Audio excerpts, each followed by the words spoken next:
બહુમથે માનવી ત્યારે વિઘો માન પવાય, પણ રઘુવીર રીજે રાજડા તેથી નવખંડ ભીનો થાય. પણ છેલ્લા 24 કલાકની અંદર, ગત 24 કલાકની અંદર અરબ સાગરની અંદર એક સારો એવો કરંટ જનરેટ થયો છે, ને આ કરંટને કારણે ચોમાસું હવે સક્રિય થઈ ચૂક્યું છે. બીજી વાત એ છે કે અત્યારે બંગાળની ખાડી પણ સક્રિય થઈ છે. હવે આવતીકાલથી ચોમાસું ઘણું બધું સક્રિય થઈ જશે. આવતીકાલથી આઈએમડી નું મોડેલ પણ ચોમાસાને આગળ વધતું બતાવશે, અને સૌરાષ્ટ્ર, મધ્ય ગુજરાત અને દક્ષિણ ગુજરાત તમામ વિસ્તારને 3 જુલાઈ 2026 સુધીમાં સારા વાવણી લાયક વરસાદનો લાભ મળે તેવી પૂરી શક્યતાઓ હાલ અમે માની રહ્યા છીએ. કે ઝુલસા થા જેઠ માસ શરદ ચાંદની ઉદાસ, સિસકી ભરતે સાવન કા. સાવન કા એટલે વરસાદનો. સિસકી ભરતે સાવન કા, અંતર ઘટ રીત ગયા, એક બરસ બીત ગયા, એક બરસ બીત ગયા. એટલે કે એક વર્ષ વીતી ગયું, સાવનનું એક વર્ષ પૂરું થયું. સાવન હવે ફરીથી આવે છે, ભલે 15-17 દિવસ લે, પણ આવે એને પહોંચાય. એટલે હવે વરસાદ આવવાનો છે અને ચોમાસું આગળ વધવાનું છે. મારી દ્રષ્ટિએ ખેડૂતો માટે આ એક સારા સમાચાર ગણી શકાય.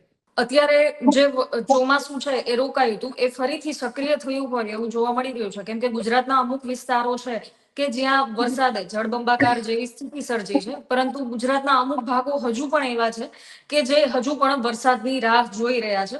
ત્યારે કયા એવા વિસ્તારો છે કે જેમાં આગામી સમયમાં વરસાદ આવી શકે છે, અને કયા એવા વિસ્તારો છે કે જેમાં ઓરેન્જ એલર્ટ અથવા તો યલો એલર્ટ જેવી સૂચનાઓ આપવામાં આવી છે? આ તમામ વિગતની માહિતી આપણે મેળવીશું. હવામાન નિષ્ણાંત પરેશ ગોસ્વામી સર આપણી સાથે આજે જોડાયેલા છે. સૌથી પહેલા તો સર સ્વાગત છે આપનું સ્વરાજમાં. નમસ્કાર. નમસ્કાર સર. અત્યારે સુરત, વલસાડ, વાપી એ વિસ્તારો એવા છે કે જ્યાં વરસાદે જળબંબાકારની સ્થિતિ સર્જી છે. તો સૌરાષ્ટ્રના અમુક વિસ્તારો એવા છે કે જ્યાં હજુ પણ ખેડૂતો વરસાદની રાહ જોઈ રહ્યા છે. તો ક્યાંક ને ક્યાંક એવું લાગી રહ્યું છે કે ચોમાસું આગળ વધી રહ્યું છે, પણ સૌરાષ્ટ્રના વિસ્તારોને જોતા એવું લાગે છે કે ચોમાસું હજુ અટકાયું છે. તો ખરેખર સ્થિતિ શું છે સર, એ જાણવા માંગીશું. ચોક્કસથી. મને આમ તો અહીંયા જે અત્યારે જે આપણે ખેડૂતો વરસાદની રાહ જોઈ રહ્યા છે ને વરસાદના એક એક બૂંદ માટે જે તડપી રહ્યા છે, એટલે એક પંક્તિ યાદ આવે છે કે બહુમથે માનવી ત્યારે વિઘો માન પવાય, પણ રઘુવીર રીજે રાજડા તેથી નવખંડ ભીનો થાય. એટલે કે એ કુદરત જો રીઝી જાય ને તો નવખંડ ભીના કરી નાખે. એ સ્થિતિ છે, એ કુદરતની તાકાત છે, ને એ જ કુદરતની શક્તિની રાહ આજે જગતનો તાજ જોઈ રહ્યા છે.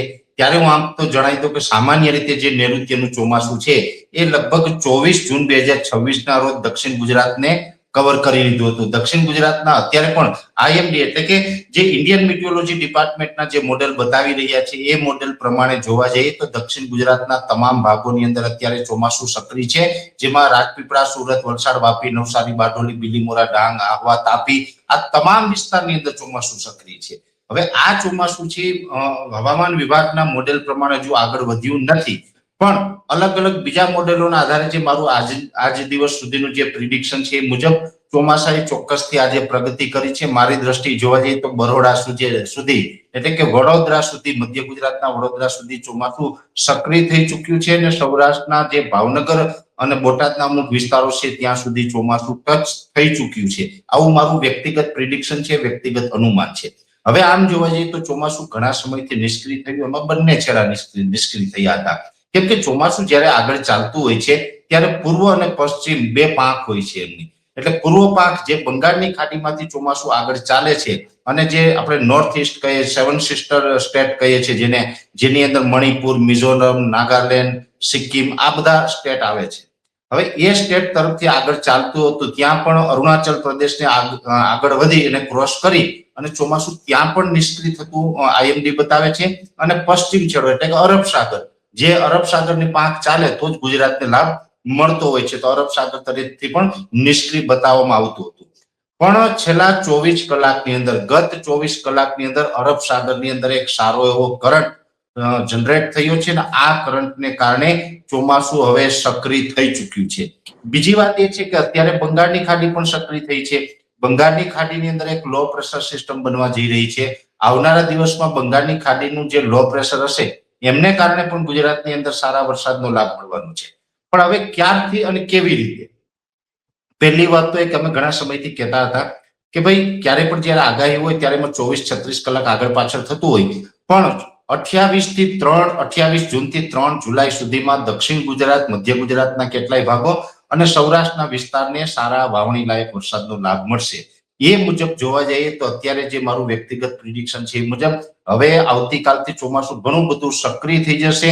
આવતીકાલથી આઈએમડી નું મોડેલ પણ ચોમાસાને આગળ વધતું બતાવશે અને સૌરાષ્ટ્ર, મધ્ય ગુજરાત અને દક્ષિણ ગુજરાત તમામ વિસ્તારને 3 જુલાઈ 2026 સુધીમાં સારા વાવણી લાયક વરસાદનો લાભ મળે એવી પૂરી શક્યતાઓ હાલ અમે માની રહ્યા છીએ. બીજી વાત એ છે કે 3 તારીખ સુધીમાં લાભ મળેનો મતલબ એવો નથી કે 3 તારીખથી પછી વરસાદ વિરામ લેશે, કેમ કે જુલાઈ મહિનાનું જે પ્રથમ અઠવાડિયું હશે એ પ્રથમ અઠવાડિયામાં કન્ટિન્યુ વરસાદ ચાલુ જ રહેવાનો છે. 1 થી 5 જુલાઈનું સેશન હશે એમાં તો 5 જુલાઈ સુધીમાં તો લગભગ ગુજરાતના તમામ વિસ્તારોને ચોમાસું આવરી લેશે, કવર કરી લેશે. અને 5 થી 10 જુલાઈનું સેશન હશે એમાં રાજ્યના અનેક વિસ્તારની અંદર ભારેથી અતિ ભારે.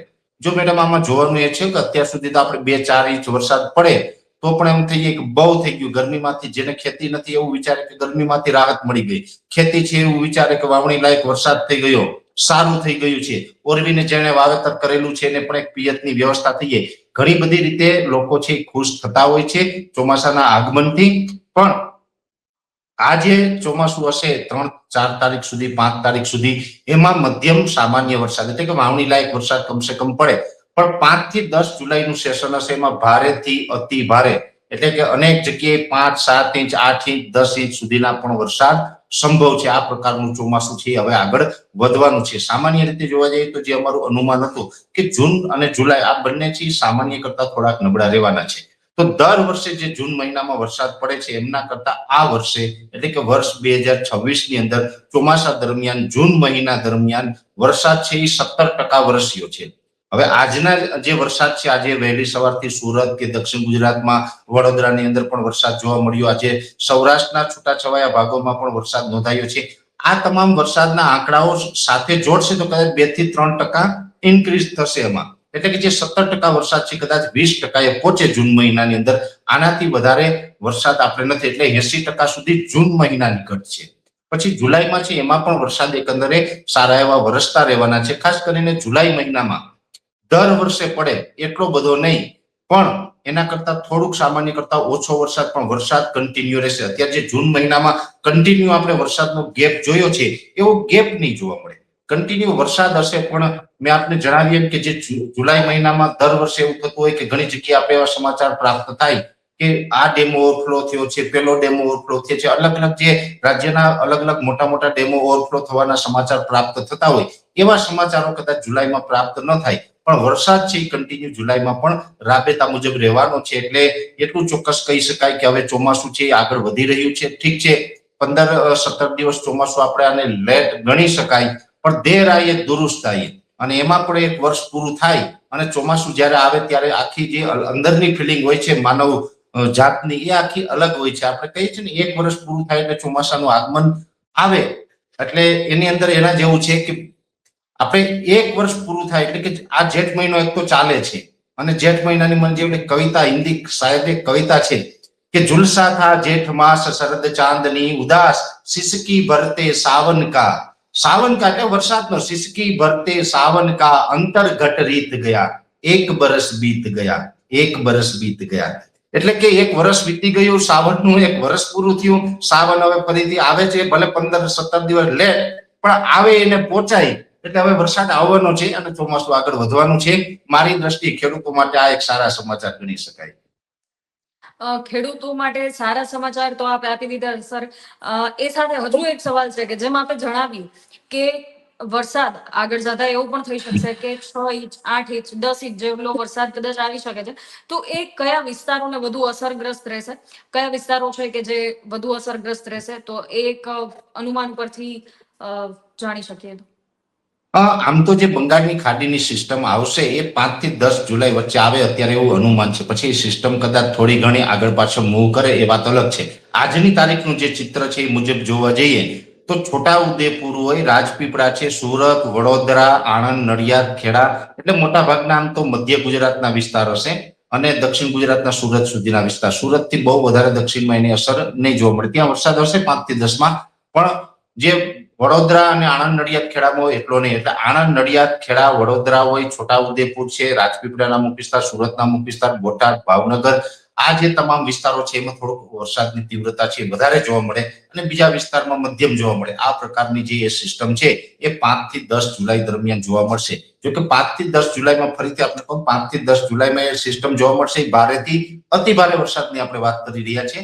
નહીં તો સૌરાષ્ટ્ર અને દક્ષિણ ગુજરાતને તો ઓલ ઓવર 3 જુલાઈ સુધીમાં સારા વરસાદની પણ સંભાવનાઓ છે અને 5 તારીખ સુધીમાં જ્યારે ભારે વરસાદનો રાઉન્ડ ચાલુ થાય એ સુધીમાં ઓલ ઓવર ગુજરાતની અંદર એકંદરે વાવણી લાયક વરસાદ છે એ ચોક્કસથી નોંધાશે. જ્યારે આપણે ભારેથી અતિ ભારેની વાત કરતા હોય છે ઘણી જગ્યાએ આપણે જળબંબાકારની સ્થિતિનું નિર્માણ થાય છે. મેં આની પહેલા પણ જ્યારે સ્વરાજ સાથે વાત કરી હતી ત્યારે જણાવ્યું હતું કે હવે છે ને થોડુંક કૃત્રિમ રીતે અતિવૃષ્ટિઓ ઝાઝી થાય છે, કુદરતી ઓછી અને કૃત્રિમ વધારેનું કારણ છે કે આપણું જે કન્સ્ટ્રક્શન છે એ ખોટું છે.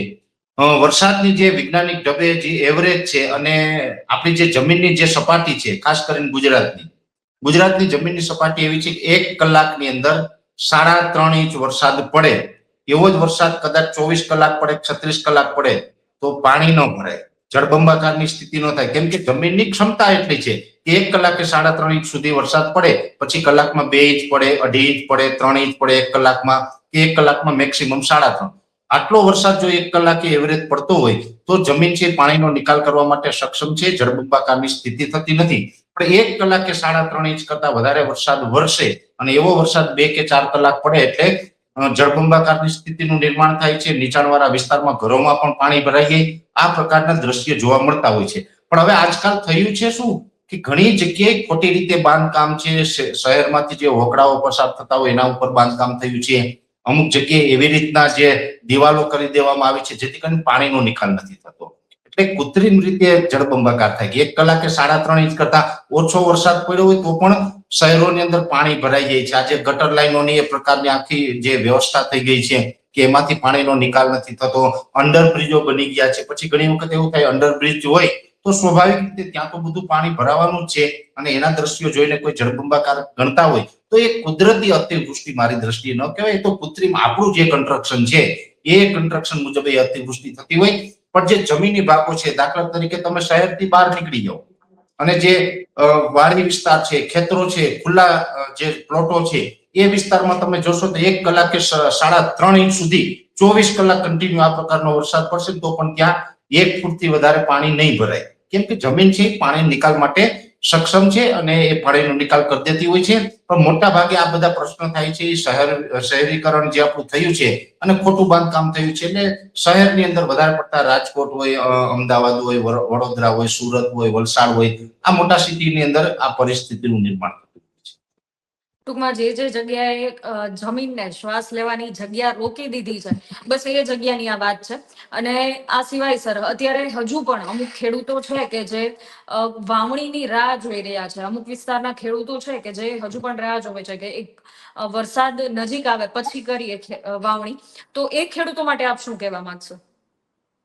મેડમ, બંને ખેડૂત માટે હું કહેવા માંગીને બંને ખેડૂત છે એને ક્યાંક ને ક્યાંક અત્યારે એમના ભાલ ઉપર ચિંતાની લકીરો છે. ભાલ ઉપર મતલબ કપાળ ઉપર ચિંતાની લકીરો છે. એટલા માટે છે કે જેમણે વાવેતર નથી કર્યું એને લેટ થઈ રહ્યું છે. ક્યારે વરસાદ થશે, ક્યારે વાવશું ને પછી બહુ લેટ વાવશું તો ઉત્પાદન નહીં આવે આવી ચિંતાઓ છે. જે મિત્રોને વાવેતર થઈ ગયું છે એમને હવે એમ છે કે પિયતની જરૂર છે, વરસાદ નથી આવતો, હવે વધારે પડતા પાણીની વ્યવસ્થા નથી, પીવડાવશું તો શું થશે, આ બધી ચિંતાઓ છે. બંને માટે એક સલાહ છે જેને વાવેતર બાકી હોય એ મિત્રોએ એડવાન્સમાં વરસાદ આવવાનો છે એવું માની અને અત્યારથી ઉતાવળે વરસાદ વગર વાવેતર ન કરી દેવું. કેમ કે પૂરતો વરસાદ ન થાય ત્યાં સુધી વાવેતર ન કરવું જોઈએ. આ એક ખાસ સલાહ છે. બીજા જેને વાવેતર કરી દીધું છે ને એને પણ મોટા ભાગે આમ તો મગફળીના પાકના વાવેતર થયા હશે.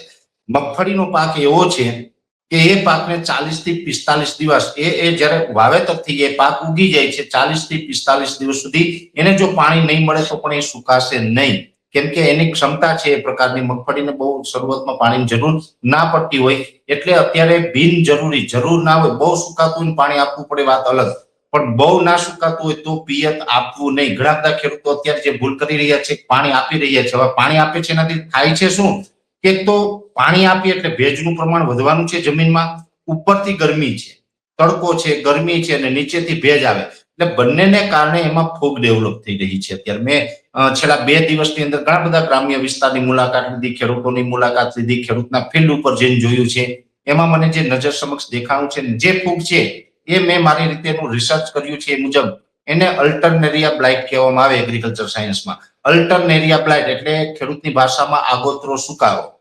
બીજા નંબરમાં એ અલ્ટરનેરિયા બ્લાઇટમાં પણ ઘણી બધી પ્રકારની ફૂગ આવતી હોય છે. અત્યારે જે ફૂગ છે ને એસ્પરજિલરનાઇઝર કહેવાય.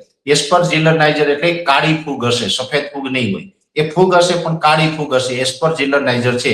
આમ તો એનું જે કંટ્રોલ છે એ યુનિવર્સિટી જે આપણી 4 યુનિવર્સિટી છે ગુજરાતની અંદર, દાંતીવાડા, આણંદ, નવસારી અને જુનાગઢ કૃષિ યુનિવર્સિટી, આ બંનેના માર્ગદર્શન મુજબ જોવા જઈએ, કૃષિ નિષ્ણાંતોના માર્ગદર્શન મુજબ જોવા જઈએ તો એનો સંપૂર્ણ કંટ્રોલ છે જે આપણે સ્યુડોમોનાસ આવે છે એ સ્યુડોમોનાસ બેક્ટેરિયાથી કરવો જોઈએ. એટલે કે એક યુનિવર્સિટી ગવર્મેન્ટ છે એ પણ સપ્લાય કરતી હોય છે. એ સારામાં સારો ઈલાજ છે. બાકી એમાં બીજું કાંઈ કેમિકલ કે કોઈ દવાના છંટકાવ ના કરવા જોઈએ, આવી એક સલાહ છે. અને બને ત્યાં સુધી વરસાદની રાહ જોવી. વાવેતર થઈ ઉગી ગયું હોય તો પણ અત્યારે વરસાદ ન હોય તો બિનજરૂરી પિયત આપવાનો પ્રયત્ન ન કરવો. જો પિયત આપશું તો આ જે એસ્પરજિલરનાઇઝર નામની જે ડિઝીઝ છે એમાં વધારો થશે. એટલે એ વધારો ન થાય એટલા માટે તેને ખાસ દરેક ખેડૂત ભાઈ હમણાં પિયત આપવાનું ટાળવું જોઈએ. ખૂબ ખૂબ આભાર સર આપનો. આપની માહિતી દ્વારા ખેડૂતોને અને સામાન્ય જનતાને ખરેખર રાહતની અનુભૂતિ થશે એ પાકી વાત છે. કેમ કે વરસાદને લઈને આપણે જે આગાહી કરી છે, આ સાથે જ ખેડૂતોને માહિતી જે પૂરી પાડી છે અને જે માર્ગદર્શન પણ આપણે પૂરું પાડ્યું છે એ બદલ સર આપનો ખૂબ ખૂબ આભાર. Thank you.